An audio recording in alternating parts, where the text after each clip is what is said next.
Bueno, te toca, Axel. Bueno, muchas gracias. Voy a tratar de atenerme al tiempo que establecimos para que después podamos pasar a los intercambios, a las preguntas.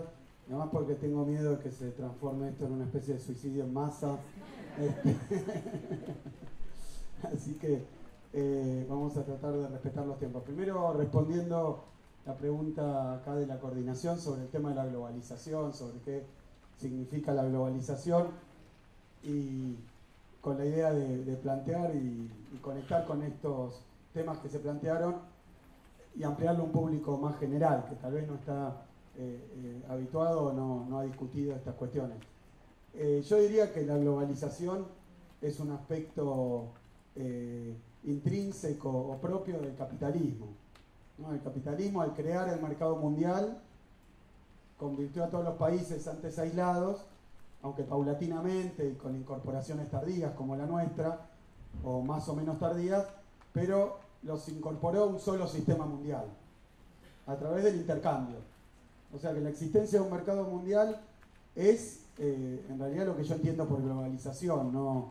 Después podremos hablar de etapas de la globalización, y ahí es, creo, la cuestión que aparece como un poco confusa sobre la época actual, porque teóricamente el mundo bajo el capitalismo iba a avanzar cada vez más hacia una globalización mayor, del mercado, de la producción, del transporte, de los medios de comunicación, de la política, o sea, la disolución de los estados nacionales.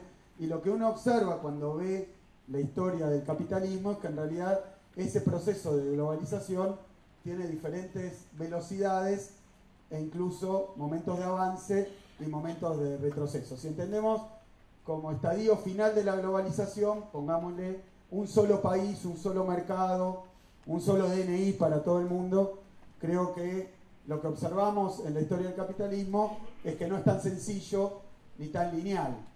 Ahora, lo que a mí me resulta interesante de la época, y para plantear algunas cuestiones que se vienen diciendo, pero sobre lo que yo quería hacer algunos énfasis, sobre todo inspirado por esa catarata de temáticas que aparece en el título, que da lugar a muchas cosas, así que me voy a focalizar en algunas cuestiones que tienen que ver con la crisis de la globalización, el G20.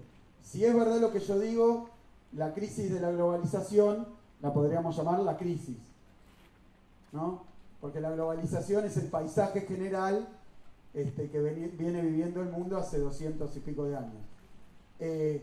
Entonces me voy a parar en la cuestión de la crisis y la evolución y las consecuencias de la crisis actual o reciente, ¿no? La crisis de 2008.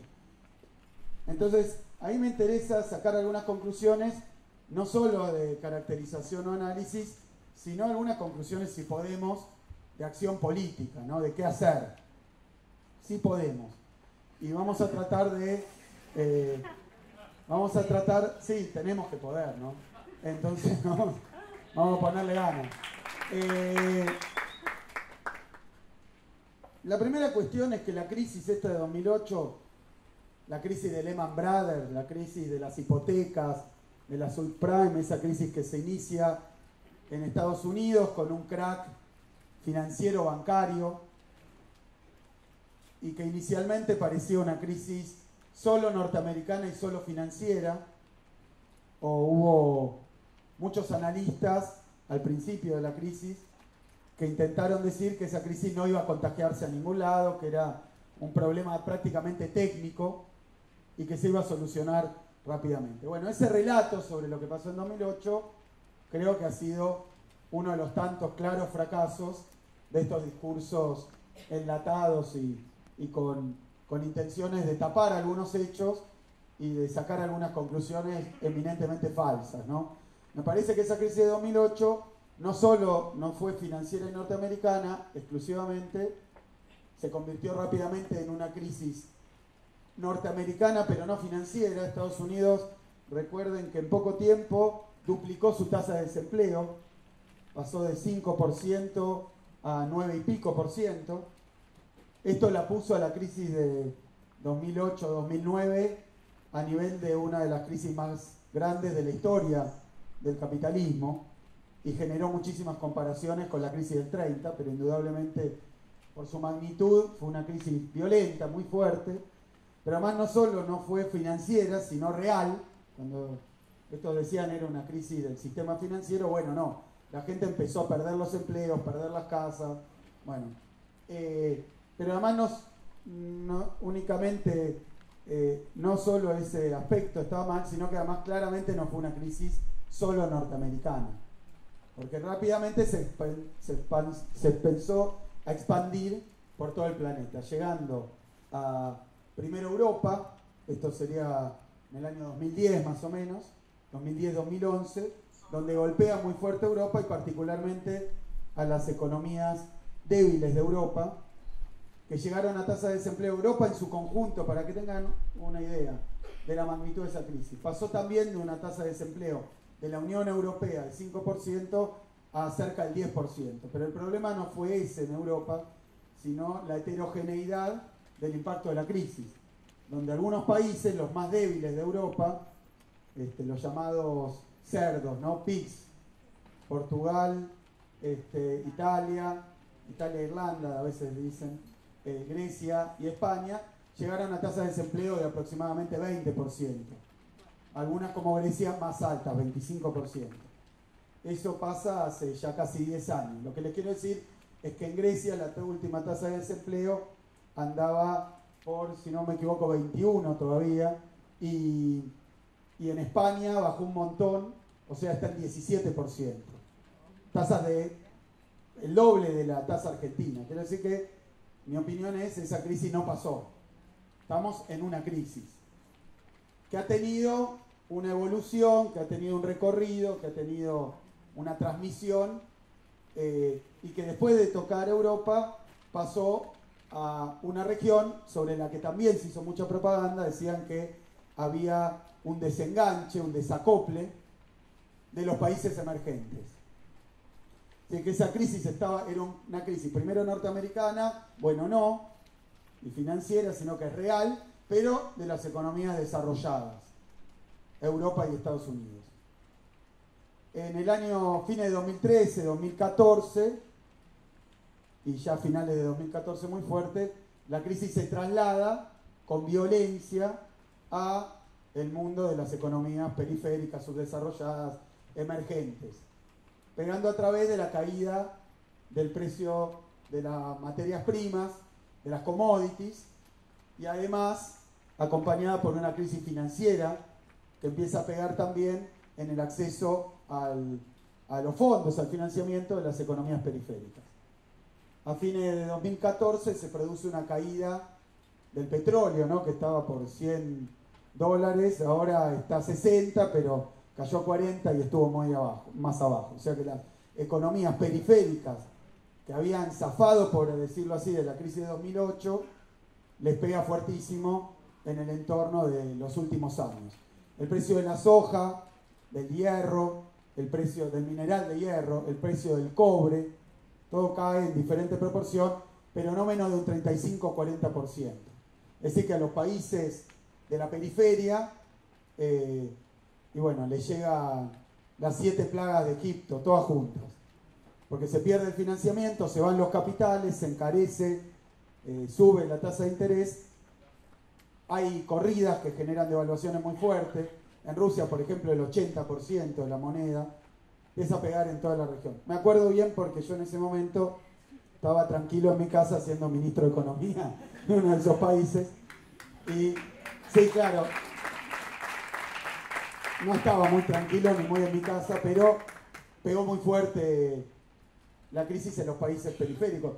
Es decir que la crisis ha tenido una trayectoria, a la que yo denomino el tren fantasma de la crisis, ¿no? Ahora, ¿de dónde sale esa crisis? Que es un poco la crisis de la globalización. Lo tomo para charlar un poco de esta crisis de 2008. Al principio dijeron cualquier burrada, ¿no?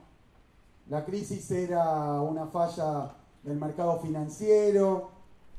Me acuerdo que en ese momento Cecilia me acompañaba, Cecilia Nahor, a los foros internacionales. A mí me tocó ir a un G20, Cristina no pudo ir, entonces fui yo como presidente, ¿no? En calidad de sustituto del presidente, y teníamos reuniones con todos estos presidentes. Se hablaba de esa crisis y se decía que la crisis había tenido origen en la codicia de los banqueros, ¿no?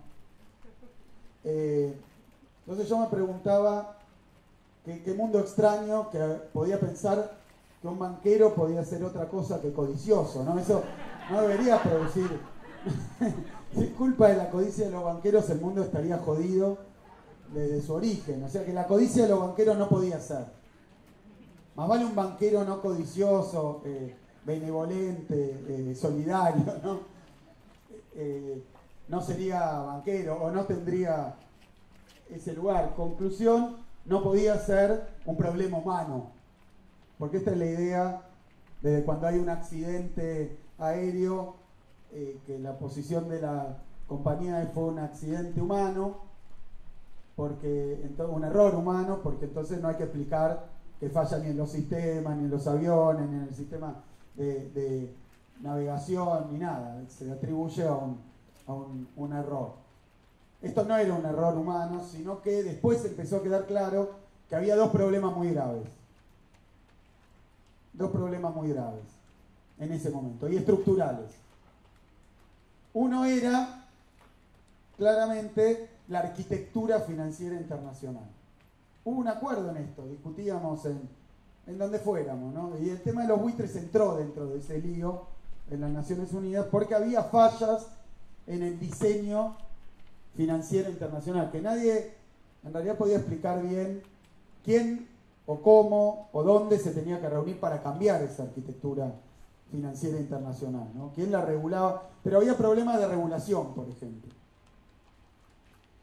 Algunos lo atribuían a que las instituciones de la Segunda Guerra Mundial, de Bretton Woods, el Banco Mundial, el Fondo Monetario, ¿no?, creadas a la salida de la Segunda Guerra Mundial, ya no servían para nada. Había medio un acuerdo generalizado, porque de hecho, los que tenían que haber tutelado, advertido,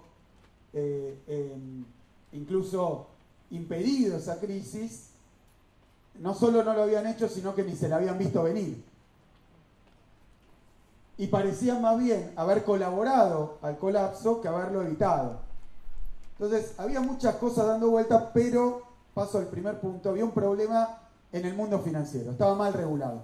Y en esa bolsa entraban un montón de cosas, desde que el FMI era un desastre, posición ampliamente compartida, no, pero no por nosotros, ¿no?, que como teníamos una disputa histórica con el FMI, no parecíamos muy objetivos cuando lo evaluábamos, sino más bien generalizado. Y hubo mucha literatura, digamos, mi compañera que es de letras me dice que no debemos llamar a los papers de economía literatura, ¿no?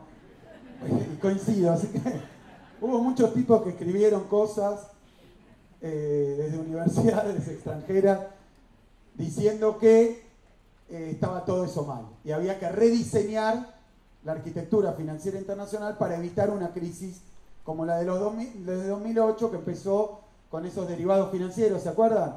Un festival de títulos, de activos financieros, derivados, bueno, un montón de cosas. Entonces había que cambiar la arquitectura financiera internacional para evitar una crisis como esa, que, repito, fue una crisis que no se vio venir nadie, particularmente los economistas. Los economistas estaban de pleno festejo en ese momento diciendo que habían logrado por fin evitar las crisis para siempre. Esto le pasa lamentablemente siempre a los economistas ortodoxos, ¿no? Sobre todo cerca de una crisis. Siempre hay alguno muy famoso que dice: se acabaron las crisis, pasó la crisis del 30 con Fisher. Tipo, cuanto más premio Nobel tienen, más le pifian con estas cosas. Pero, bueno, están siempre tratando de calmar a los mercados. No sé quién les pagará para que hagan esas cosas, no, pero se dedican a eso. Entonces, un problema era la arquitectura financiera. Y otro problema eran los desbalances. Los desbalances, de lo que se habló bastante. Y los desbalances era básicamente que para la economía ortodoxa, cuando un país tiene déficit, es un desastre. No tendría que tener déficit. Eso dice más o menos la economía ortodoxa.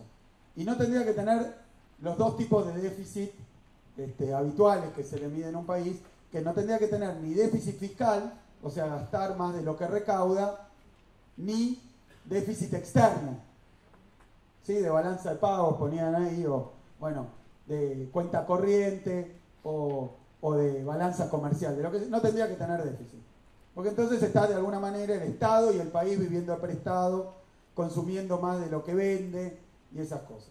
Bueno, la desgracia que tenía el mundo ese, previo a la crisis, y que como bien hemos visto acá, lo sigue teniendo, es que el mundo no es que estaba desbalanceado, poquito desbalanceado, estaba casi volcado en sus desbalances.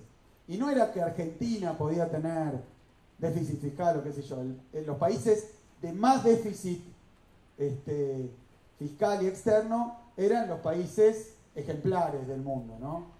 Occidente, los buenos de la película, los buenos muchachos, bueno, esos estaban todos mal, particularmente Estados Unidos. Era un desastre, venía acarreando un déficit comercial y un déficit fiscal. Para los amantes del déficit fiscal, amantes de Estados Unidos y del déficit fiscal, esto resulta perturbador y contradictorio, porque, y amantes del balance, de los presupuestos y del ajuste, bueno, resulta que Estados Unidos tiene un déficit fiscal y externo monumental hace décadas. Es un desastre para la ortodoxia. Y bueno, y eso explotó en la crisis de 2008 y muchos pusieron la lupa ahí. Pero se enteraron de que eso no era tan atribuible a una cuestión de irresponsabilidad de los gobiernos. Porque además pasaban los demócratas, los republicanos, bueno, Japón, grandes potencias, todo al revés de lo que decían los manuales. Pero una de las cosas que pasaba era que Estados Unidos consumía un montón, pero producía muy poco de eso que consumía. Es decir, que ese balance, esos desbalances tenían que ver con algo mucho más difícil de abordar y más de transformar, que era el cambio en la estructura productiva del mundo entero. Se había modificado esa estructura productiva de una manera un poco silenciosa, pero que la crisis de 2008 le puso la lupa. ¿Qué problema había? A mí me pasó cuando era chico, yo tenía un tío que vivía en Estados Unidos, siempre hay que mencionar al tío, ¿no? Entonces, mi tío vivía en Estados Unidos, se había ido exiliado de acá, etc. Entonces lo fuimos a visitar y todas las etiquetas de la ropa que compramos decía Made in USA. Es prácticamente imposible encontrar en Estados Unidos en un negocio una etiqueta que diga Made in USA. En textiles, bueno, las cosas que traen los que van a Miami, por ejemplo. Van a Estados Unidos, pero compran un montón de cosas que no se producen en Estados Unidos. Se producen en Singapur, en Vietnam, en China, en India. Entonces el mundo se había vuelto un desastre. Algo bastante espantoso, irreconocible. Porque sinceramente todas esas etiquetas tendrían que haber estado escritas en lenguas extrañísimas y con caracteres extrañísimos. Y esto todo el mundo identificó que era uno de los problemas de la crisis, porque los países se endeudaban, por ejemplo Estados Unidos, porque todo lo que compraban no lo producían ahí. Entonces compraban en China, para simplificar. Entonces la balanza comercial entre Estados Unidos y China es un desastre. Pero no porque, bueno, vamos a ver cómo hacemos, sino porque ya no se producen autos en China, textiles en China, bueno, alguna moto, electrodomésticos, no se producen teléfonos celulares, no se produce, en Estados Unidos, nada. Entonces se compra todo en otro lado. Y ese desbalance obedecía a una cosa de la que veníamos hablando algunos hace tiempo, que era una nueva división internacional del trabajo, donde veníamos hablando hace tiempo, y generaba estos desbalances. Pero ¿qué pasa? Como si uno mira en Estados Unidos como país, sus cuentas dan siempre rojo, porque importa más de lo que exporta. Lo que no quiere decir, por ejemplo, cosas extrañas que van al otro tema que saltó a la luz en la crisis de 2008, que gran parte de esas empresas que producen en Estados Unidos, en China, fueran propiedad de norteamericanos. Entonces tenías países con déficit, pero un montón de norteamericanos que habían radicado sus plantas en China llenándose de plata. Ahora, ¿dónde iba esa plata? Porque todo hubiera estado resuelto si la ponían en Estados Unidos, pero no pagaba impuestos en Estados Unidos, sino que estaban radicadas, eran norteamericanos con empresas en paraísos fiscales, y que ponían la plata en el enjuagadero ese de los paraísos fiscales y no pagaban impuestos en ningún lado. O sea, el mundo producía un montón, pero no pagaba impuestos, y los países estaban quebrados, teniendo incluso las empresas de los propios países con ciudadanos de esos países. Es decir, el mundo se volvió un desastre. Por lo menos muy poco codificable dentro de el relato o el cuentito o el dibujo que teníamos todos nosotros en lo que era la etapa posterior a la Segunda Guerra Mundial, con Estados Unidos como principal potencia mundial. Y en el medio de eso, para colmo, a Estados Unidos le aparecieron otras potencias económicas que ya no eran países, sino muchas veces bloques de países. Porque ahí veíamos cómo estaban los países, pero en las estadísticas empezaban a aparecer Estados Unidos, pero después Unión Europea, BRICS y hasta Mercosur. Es decir, que ese mundo era un mundo muy enrarecido, muy difícil de explicar para lo que uno estaba acostumbrado. Es decir, había una desactualización entre el relato, entre la explicación, entre la imagen que había de cómo funcionaba el mundo y su funcionamiento real. 2008 eso vuela por los aires. Entonces se toman algunas determinaciones para que no ocurra de nuevo la crisis de 2008. Entonces una de las determinaciones muy amistosa y progresista era rearmar la arquitectura financiera internacional, rediscutir los organismos financieros internacionales y además atacar temas que antes no se habían visto, pero que empezaban a hacer sentir estas transformaciones, como era el tema de las desigualdades, que entró en agenda muy fuertemente con la crisis de 2008, porque a nadie se le puede escapar que esos procesos migratorios y la xenofobia que empezaban a provocar en un marco de crisis tenía que ver con las desigualdades. Por ejemplo, entre los países europeos y sus antiguas colonias, donde todos eran ciudadanos del mismo país por haber sido colonia, más o menos del mismo grupo, pero la situación económica era muy distinta. O lo que pasa entre Estados Unidos y México o toda Latinoamérica. Dicho de otra manera, creo que estamos transitando todavía esa crisis.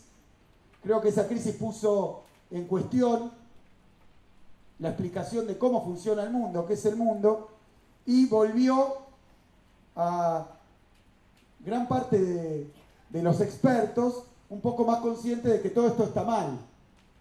Entonces, alguna de las decisiones fue terminar con los desbalances. Nadie explicó muy bien cómo. Porque, lo explico de nuevo, Estados Unidos compra todo en China, estoy simplificando, entonces tiene siempre un déficit comercial. Entonces, ¿cómo lo financia? Bueno, China le compra títulos públicos a Estados Unidos. Pero cuando uno mira las estadísticas de los países, hay países que tienen un superávit comercial, venden más de lo que compran, y otros que compran más de lo que venden endémicamente, y unos que tienen que endeudarse. Y eso no refleja la propiedad de esas empresas, ni la localización de esa fortuna, de esa riqueza. Y peor, cuando esas fortunas se deslocalizaron, entraron a un mundo financiero desregulado. Entonces se generó una timba financiera de una magnitud explosiva y que explotó. Entonces dijeron, vamos a curar los desbalances, vamos a curar la desigualdad y vamos a cambiar la arquitectura financiera internacional para que esto no vuelva a ocurrir. Cuando uno observa el mundo, digamos, 10 años después, mi conclusión es, no cambió absolutamente nada, empeoró. Hay más, los países centrales, y doy un ejemplo para no extenderme más, los países centrales empezaron a regular más la actividad financiera adentro de sus fronteras. Entonces, ¿qué hicieron los bancos? Se fueron del todo. Entonces instalaron sus casas matrices en un paraíso fiscal. Si vos me regulás, yo me voy. Entonces ahora hay más descontrol financiero que antes. Los desbalances financieros siguen más o menos de la misma magnitud, y la desigualdad mucho peor después de la crisis de 2008. ¿Cómo se empieza a solucionar los tres problemas de 2008, creo yo? Y de la peor manera. No de una manera consensuada, progresista, democrática entre países, sino con la irrupción y la aparición de determinadas fuerzas políticas que más o menos compartiendo este diagnóstico dicen, bueno, esto está todo mal, vamos a romperlo todo. Entonces replantean, por ejemplo, y voy a tenerme algunos puntos de la plataforma de Trump, por ejemplo. Él dice, nosotros con China tenemos un problema difícil de solucionar porque le compramos todo. ¿Por qué? Porque no producimos acá. Y lo que dice en campaña es vamos a producir acá. América para los americanos. Entonces plantea en campaña arancel plano de 35%. O más o menos algo así. Es decir, que todos los bienes que vienen de afuera, particularmente de China, una política me decía acá el compañero norteamericano que esto Trump trataba de justificar algunas de las cosas que hacía con argumentos de Argentina, made in Argentina, ¿no? Estoy esperando ¿cómo sería? Now 11, en la hora 12 norteamericana. Now 12. Oh, claro. Attended prices. Se viene todo, se viene una ola argentina. Bueno, pero no, lo que quiero decir... claro, ¿no? Bueno, entonces, ¿cuál es ¿qué es lo que quiero decir? Que Trump lo que trata de hacer es terminar con la globalización, terminar con ese multilateralismo, terminar con esos desbalances, digámoslo un poco a las trompadas. Dice, importamos mucho de China, bueno, prohibamos las importaciones de China. Y que las empresas se radiquen en Estados Unidos. Hay mucha desigualdad en Estados Unidos, bueno, echemos a los pobres. ¿Qué problema hay? Va a haber menos desigualdad. Entonces me parece que como planteos tienen una virtud, hay un multilateralismo desordenado, el mundo está un poco confuso, bueno, rompamos la Unión Europea, rompamos los BRICS y que quede solo Estados Unidos. Estoy exagerando porque esto no es como lo formula Trump, pero creo que es el mensaje subliminal.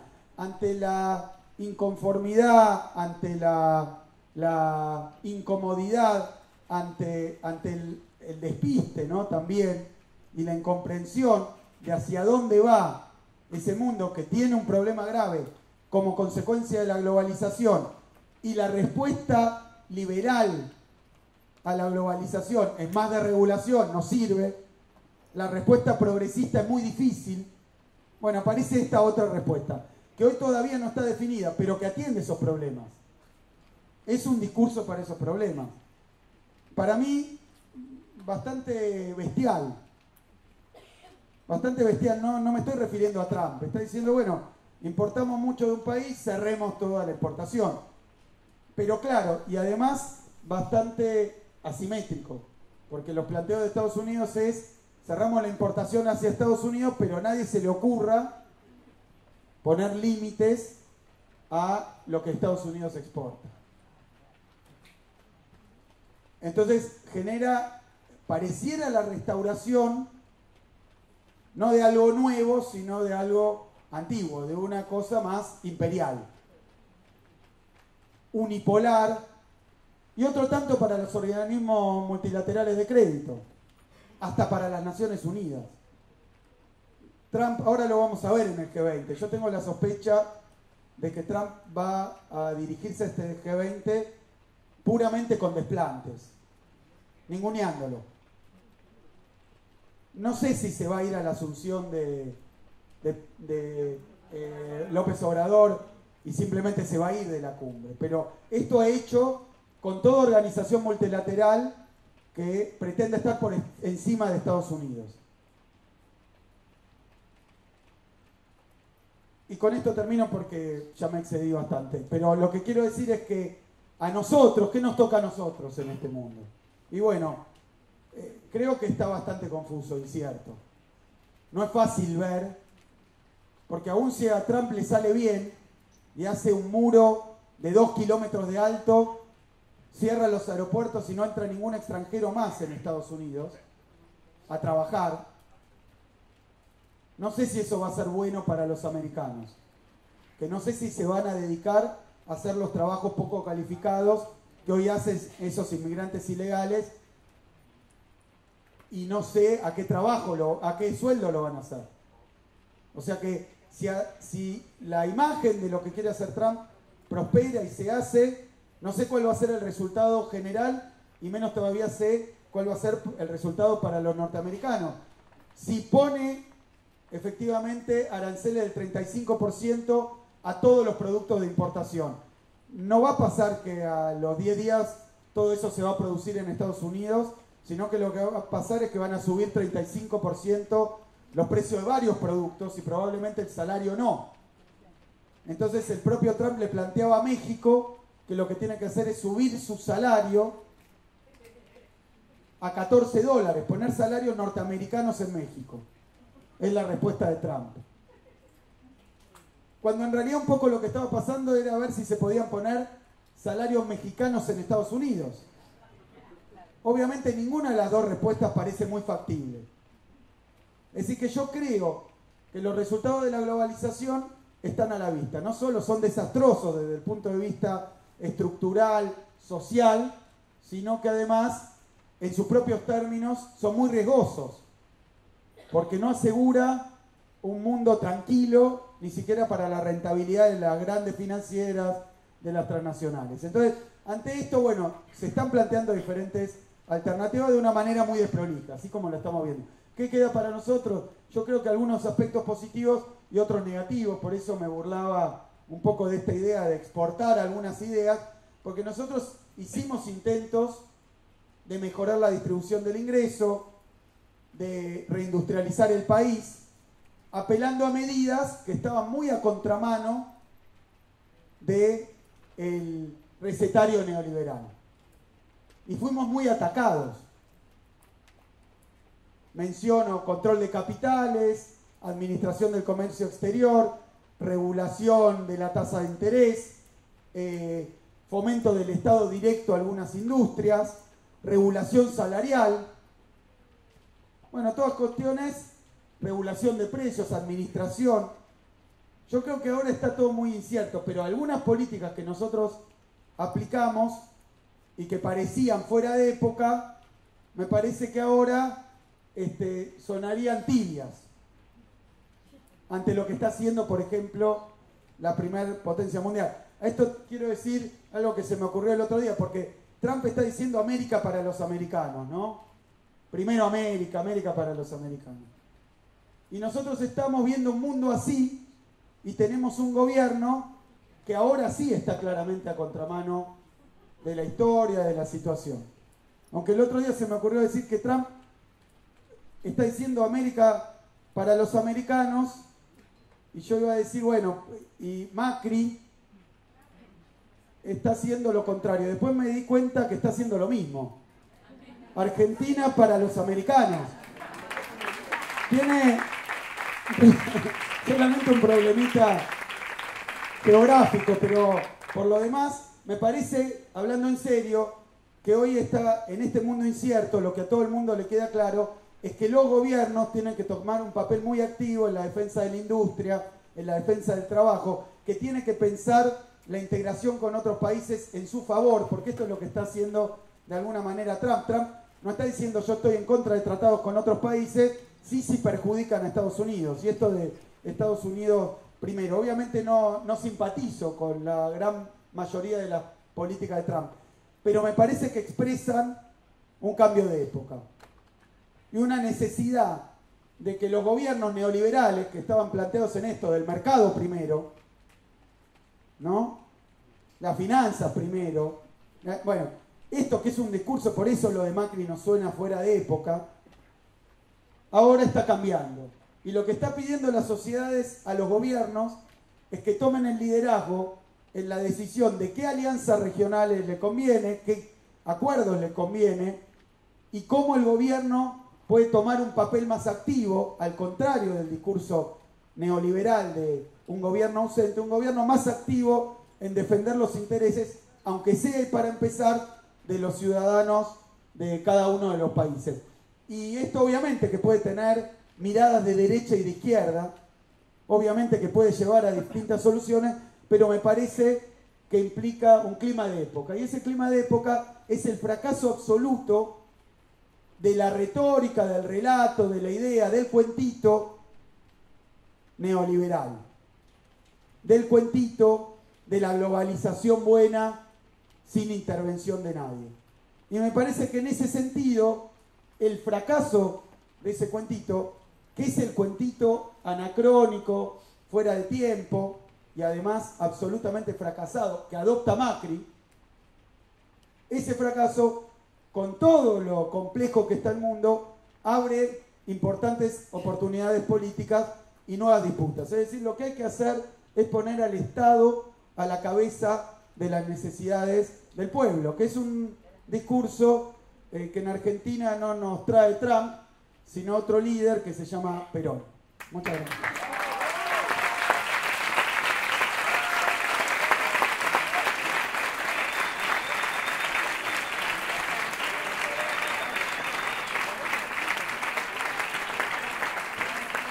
Bueno, estamos pero muy pasados de tiempo.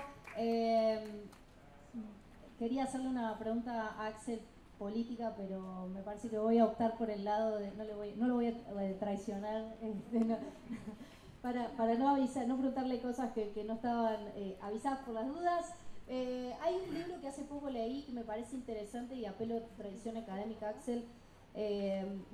Nisser, es difícil de pronunciar, que se llama Capitalismo de Plataformas, que entre otras cosas plantea cómo el capitalismo se vuelca hacia los datos para recobrar vitalidad tras la prolongada crisis de sobrecapacidad, bueno, etc. En fin, lo que termina diciendo es cómo ciertas plataformas que no tienen basamento en un lugar específico, sino que regulan relaciones de consumo y productivas y de trabajo, empiezan a generar el borramiento de las fronteras y sobre todo usando gran cantidad de datos. ¿Esto forma parte de algo que también los economistas no vieron y están viendo ahora? Corto porque estamos...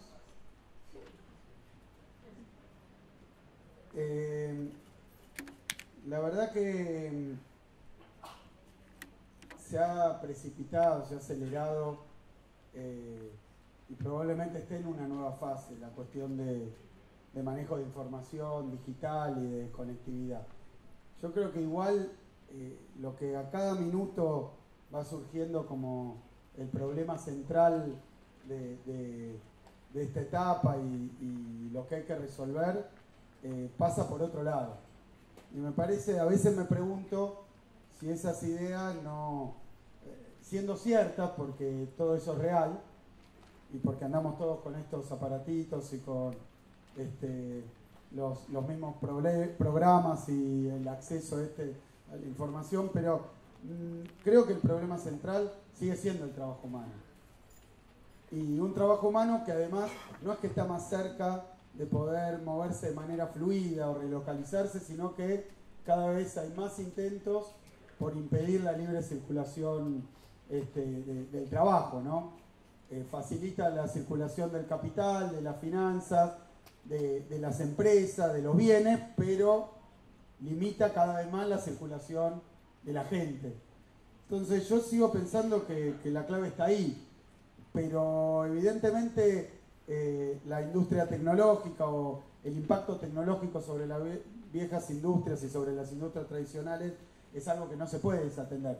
Dicho de otra manera, la industrialización que hay que buscar y que, como se decía recién, no puede lograrse en un solo país, porque el proyecto no es industrializar la Argentina para el autoabastecimiento de todos los productos, la autarquía, lo que se llama autarquía, sino que indudablemente es un esquema de integración regional. Eso remite principalmente a qué hacemos con nuestra fuerza de trabajo. Obviamente que no es con las industrias Es decir, el objetivo no es volver a producir el Ford Falcon, ¿no?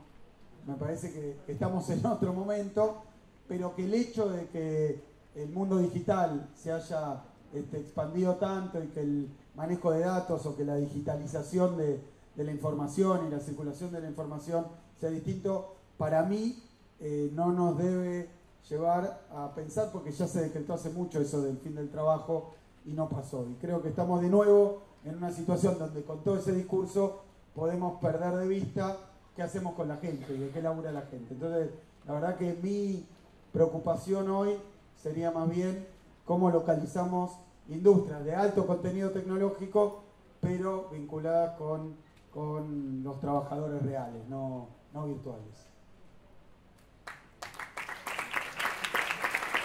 Bueno, le iba a preguntar en realidad si iba a ser candidato, pero no quería molestarlo tanto.